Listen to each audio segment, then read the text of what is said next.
Hey you guys, it's Peter, and welcome to my channel, Peterisms, where I tell stories of my life and just little things that I have learned as I have grown into the person that I am today. And I wasn't sure if I was going to be able to film out here because we are getting ready to have a massive storm, and the trees were blowing like crazy in the wind, and I went inside to put up one of my other videos on one of my other channels, and I started looking outside because I was like, should I film upstairs in the bedroom? Should I film in my desk? Should I go outside? What should I do? And it had calmed down a little bit, and it kind of makes me worry because of the saying, you know, the calm before the storm. So I have a feeling that we are about to have a massive storm here in Indianapolis, which I love a good summer storm, don't you? But anyway, I wasn't really sure what I was going to do on this channel today. I didn't know if I was going to read a meditation. And so I started looking through the comments because I wanted to respond to maybe a comment and, you know, share some life experience or something like that. And it was interesting because on my video that I did yesterday, where I was talking about the difference between religion and spirituality and my belief system and why I state my belief system on this channel and on and on and on. And it was a really important video for me to make, and I appreciate you guys. So many people responded to it so positively, and I just want to say I thank you so much for that.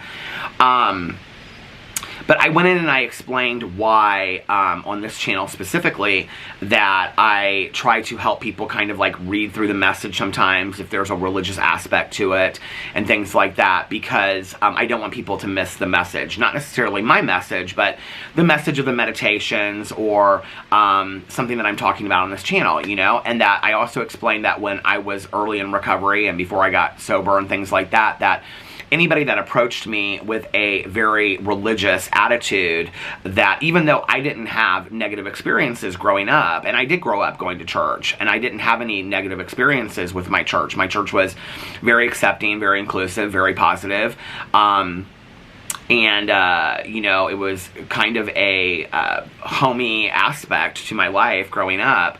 So I don't know where that came from, except for that when I came out, you know, I would hear people say from this church or that church, you know, that, you know, God made Adam and Eve, not Adam and Steve. And there was a lot of, like, when I came out in 1990, there was a lot of religiosity, and there still is today, right? There was a lot of religiosity kind of coming for, you know, the LGBT community, and there still is today. I want to make that very, very clear. But there are a lot of churches today and a lot of religious organizations that are very supportive of inclusivity and things like that. And so a lot has changed over the years, but for me, and I made this statement in my video yesterday, you know, that church is not where I find it. Now, I may change my mind, you know, down the road, and I may find that I may go to church at some point and feel like that's where I find it. But today, that's not where I find it. And I'm very respectful of people that do. Like I said yesterday in my video, that my mom was somebody of very strong faith. And I'm glad that she had that relationship with her higher power, you know? Like, that was very meaningful to her from a very young age. And so, you know, I think when I say that I'm a spiritual person, I'm not a religious person. And yesterday I said a quote that is a recovery saying that religion is for people that are afraid of going to hell and spirituality is for people that have already been there. I think when I say some of those things that people think that I have a negative attitude towards religion. I don't have any negativity towards religion whatsoever, unless certain religious organizations or churches take a very negative stance towards how I choose to live my life, you know, or towards the LGBT community, things like that. There are a lot of religious organizations that are not supportive of people in recovery as well, you know? So I just am very careful of, you know, who I support and things like that. And yes, I do my research, and I, you know, and I am very aware of what certain, you know, religiosities are inclusive and supportive and things like that. And I'm a person that believes in, you know, I am a spiritual person. I do have a higher power, and I believe that my higher power is one of love, you know, and so, and then that's how my higher power leads, is with love, compassion, kindness, understanding, you know, and forgiveness. And the removal of resentment and trying to live the best life possible. And so I was talking about that in my video yesterday, what I didn't expect, because when I make my videos, you know, I'm kind of a, like I've said before, a one and done. Like I hit record and I start talking, and I don't, you know, often know what I'm saying. And many times I don't typically watch this channel back. Like other channels, sometimes I watch the videos back. But on this channel, you know, especially if I'm just sharing, like I don't watch my vlog back typically either. And so if I'm just sharing life experiences or I'm responding to a meditation, you know, I don't typically watch those videos back. And so it was interesting because I started getting all these comments on the video, and people were like, wow, that last quote that you said in the video, wow, that was a really powerful quote. There were several comments on my video from yesterday, people saying, I really love that last quote that you said. And I was like, what was the last quote that I said in my video? I couldn't remember, you know? And so I went back in today and I watched the video, and the last quote, for my video was from my past sponsor. It was actually the sponsor that I had the most for the longest period of my sobriety, and was just a very, very wise man, and didn't come across as, you know, like esoteric or philosophical. He actually very much looked like a truck driver, always wore a trucker's hat, and walked with a cane, and was just a really fantastic example of how to live a better life and how to learn and own your mistakes. And I'm so grateful for him. And he's also the man that taught me how to be a person of character. You know, I would walk into rooms and I would walk in and I would have my head down from social anxiety, from shame, from guilt, things like that. Things I've talked about recently on my videos. And I'll never forget, like he would do this to my chin, and he would say, when you walk into a room, you hold your head up high because today you are a person of character. And, you know, he was really instrumental in me really believing that about myself. And sometimes I think that we have to have other people believe things about us before we can start believing it in ourselves, you know? And he taught me so many things, but he was the one that actually gave me the quote that I said at the end of the video. And I even said, I don't know where he got it or if it was original or whatever. And the quote was that we are spiritual beings having a human experience. And he used to say that to me a lot, you know, when we would talk about spiritual beliefs, or, you know, he would tell me to pray on things or whatever. And he'd say, you know, we're not human beings. We're not, hold on, I want to make sure. We're not human beings having a spiritual experience, we're spiritual beings having a human experience. And so many people in the comment sections really liked that quote. And so I was like, you know, I don't even really remember like I don't know if it came from somewhere, I don't know if he made it up, I don't know if he heard it from somewhere. I mean, in all honesty, 99.9% of the things that you hear in meetings or from your sponsor or in 12-step programs are things that they're just repeating that they've heard before. The majority of the things that I say in these videos are just things that I've heard before from other people, and I'm so grateful for that, you know? That their mantras, their affirmations have really helped me. You know, my first year of sobriety, I can remember when I was in treatment and I would, you know, late at night go read in the cafeteria, and on the cafeteria windows they had 12-step slogans written. And later I found a book that was called Denial Is Not a River in Egypt.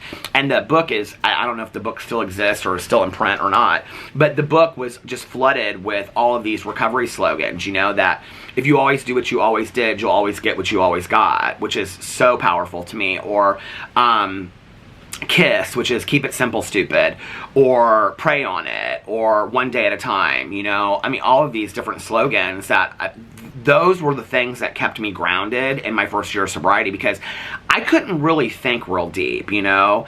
I think today, and the majority of the people that I see that come in and get sober, that like right away they're working, I'm talking about 12-step program sobriety, so that's, I know people get sober other ways, and I think that's great, right? I'm just talking about my experience in 12-step program. When I see people come in today, I see people working steps very quickly and getting sponsors and working on deeper issues, and I think that's great, right? That was not me. Even though I had a sponsor early in sobriety, even though I was working steps in early sobriety, even though I had a therapist in early sobriety that I was talking about things, for me, it was just enough to not drink or not use drugs for a day. Like, that was a lot for me, you know, in my first, you know, 6 months to a year. It's coming. And so, you know, I remember back then, and the slogans were things that, you know, really, really helped me stay sober. And there's so many slogans out there, recovery slogans. You can probably Google recovery slogans and come up with just tons that will help you, even if you're not in recovery, you know? I mean, the whole slogan of this too shall pass, it has helped me in so many things that have like, and really recovery is a design for living is what we are told, and past the first step, which talks about drugs and alcohol, depending on what program you're in, every step after that really has nothing to do with using. It's really about finding a higher power, making a searching and fearless moral inventory, going over that with your sponsor or somebody else. Like my mom, she did hers with her sponsor, but she also did it with her pastor because that was important to her. Working on character defects, making amends, doing daily inventory, having conscious contact with your higher power and being of service to others.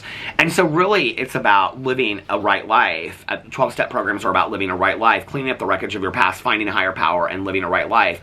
I don't know that I really fully grasped that until I was about 18 or 20 years sober. I really didn't, the idea that it's about, number one, staying sober, and because I don't have a chance if I'm out there using, right? And then once I'm sober, it's about finding a higher power, turning over my life and my will to my higher power, and cleaning up the wreckage of my past, and trying to be a better person on a daily basis, and being of service to others. And that's really what it's about, right?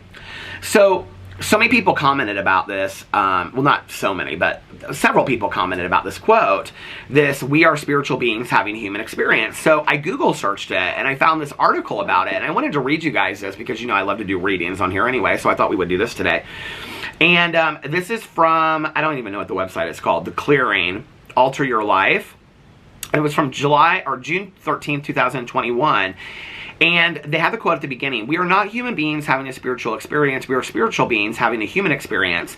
And I'm going to horribly mispronounce this guy's name, but it is from the philosopher Pierre Teilhard de Chardin. And it says that he was a French philosopher, paleontologist, and Jesuit priest who thought deeply on the meaning of our existence and relationship with the divine. What does it mean to be spiritual beings having a human experience, and how does it relate to our everyday lives? And it goes on and it says, spiritual psychology is founded on the principle that we are each spiritual beings having a human experience. Sit with this statement for a moment and it becomes self-evident. We are not human beings striving to be spiritual. We are already spiritual beings. Meaning, and this article also talks about, well, what if you are not a religious person? What does this have to do with religion, which I love? Meaning we existed in spiritual form before we were born into the physical world, for this physical world. First and foremost, we are eternal souls. In the very quiet moments of our busy lives, we can reconnect with this knowledge. And I think that's a great idea, that when all of this chaos, I mean, we look at chaos as a negative, right? But like many of us have chaos in our lives because you got to get the kids to school and make dinner and do laundry and, take care of grandma and grandpa. And that can be chaos too, chaos that you can't get rid of, chaos that you have to do those things. But in the moment of all of that, if we can reduce it sometimes to, wow, I am an eternal soul, okay? Having a spiritual experience, or a spiritual being having a human experience. Like, this is all just a human experience for me. That possibly I was somewhere before this, and possibly I'll be somewhere after, maybe. We don't know. But maybe this is what soul is. This soul is me experiencing this life on this level, So I love that. As spiritual beings having a human experience, how should we think about the soul? Our soul, that part of us that observes quietly behind what we do, think, believe, and feel, existed before this human life and will continue to exist after our present physical life transitions. For each of us, our soul is where unconditional love, unending forgiveness, compassion, harmony, peace, and joy reside. Our soul is a little piece of the divine, here to experience this life and its lessons. We are indeed spiritual beings having a human experience. And I love that paragraph, whether you're a religious person or not. I love that idea that our soul, deep down inside, is unconditional love, unending forgiveness, compassion, harmony, peace, and joy. And the reason I like it is because what it tells us is that that's always there. It's always present if we search for it, if we want to go find it, right? Spiritual beings having a human experience is a soul-centered approach to healing. In this approach, our daily issues and problems, including substance abuse, alcohol abuse, depression, and so on, have enormous value for our soul because we are learning things from those situations. Spiritual does not equal religious, it says. When we say spiritual, we don't mean religious. To us, spirituality is your own very personal relationship with the divine. However, that may manifest in your life. And, that divine may be for you, okay, not spiritual at all. It may be of the universe. It may be of the earth. It may be of nature, which I do believe that the nature is of a spiritual existence. Even if you don't believe in the hereafter or before we were here or whatever, just interacting with nature, okay? Which, you know, my husband, as an atheist, loves the power of music or the power of nature or a storm and things like that, right? Like, to him, that is very spiritual. So it doesn't have to be this higher power connotation, right? Okay. So it goes on to say, we are all different, and therefore we appreciate that our personal relationship with spirit will be different for each of us. Personal growth and fulfillment in the soul. As spiritual beings, it is important for us to appreciate the value of learning and growing at the soul level. If we miss this opportunity, we'll discover we experience the same type of problem over and over again until we learn the loving lessons that are being presented to us. And I say this a lot. I mean, this is not something I read just in one book, that lessons are repeated until they are learned. I fully believe that. I've read that a lot, you know. Though the life experience often feels otherwise, these lessons are always positive and are always for our growth and fulfillment to higher levels. And that's where I say, like, you know, at the time that something difficult is going on in our lives, we may look at it and be like, I can't get through this. This is never going to pass, but you're going to be okay. And there's going to be a time that you look back on your life and you think, wow, like, I made it through that. And I learned some very valuable lessons as a result of that, you know? Love is the core nature of us all. We feel good when we give and receive love because this is a spiritual thing to do. What is your understanding with your soul? Especially if you are in dark times. And it goes on to talk about all this kind of stuff with their organization and whatever. So I just wanted to share that because I thought that was, and I wanted to talk about the history of that quote because in all honesty, I didn't even know. And I was so glad that there were so many people out there that related to that. You know, it's always interesting to me when I do videos over here, the small things that you guys cling to, that I might just say in like 3 words, you know, or this too shall pass, 4 words, I guess, or, you know, like the quote that I said, that we're, you know, not human beings having spiritual experiences, we're spiritual beings having human experiences. Just something that was passed on to me that has been so helpful and so profound and so life-changing and so moving in my life, you know, that I'm so happy that you guys cling to that, but it's always interesting to me that you guys cling on to these things, much like I have clung. It just started raining, do you hear it?